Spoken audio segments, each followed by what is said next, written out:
Taking a cue from that is the importance of building this organizational culture breeds trust. So I will talk briefly on the importance of trust, which comes from the organizational culture.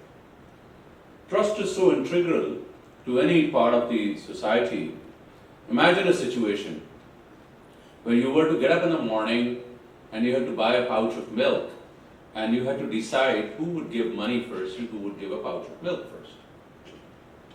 If there was no trust between the two parties, that transaction would never complete, because somebody, or the other situation is that you put the money and the pouch right in the middle and play a little bit of a kho-kho or kabaddi there to grab the pouch of milk and grab the money. Importance of trust is so important, and it stems from this concept of organizational culture. Think about this. Trust building and building this trust within yourself, within you and the institution is so integral, so much we can learn from the defense forces itself. However, building trust also comes from taking the higher road. And what is the higher road?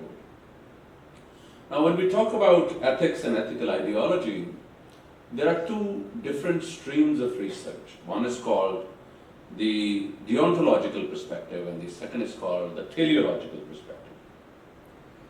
The Deontological Perspective talks about utilitarianism, which means greatest good for greatest number of people. Teleological Perspective says that it doesn't matter what the outcome is, it's the process which is important, it's the intent which is important. Now, I don't know, one can argue which one is better, but think about this. In the teleological perspective, the outcomes could be suboptimal, they could be negative as well.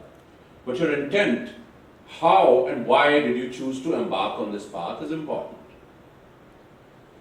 Let us imagine that you were to commit an error, a misdemeanor, but your intentions was not so.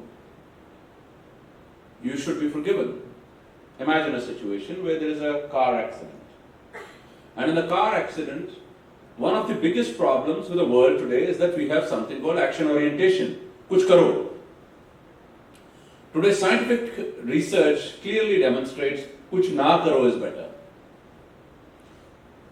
There's a study which was published in New England Journal of Medicine which says when people are removing people from the cars when they have had a wreck, actually end up damaging them more because they're not the specialists in getting their body out. They end up damaging the spine, neck, many other things. So I'm just giving you a case in point. Imagine that you were to remove somebody from there, being a good Samaritan, should you then be liable for litigation or for compensation because you ended up damaging the person?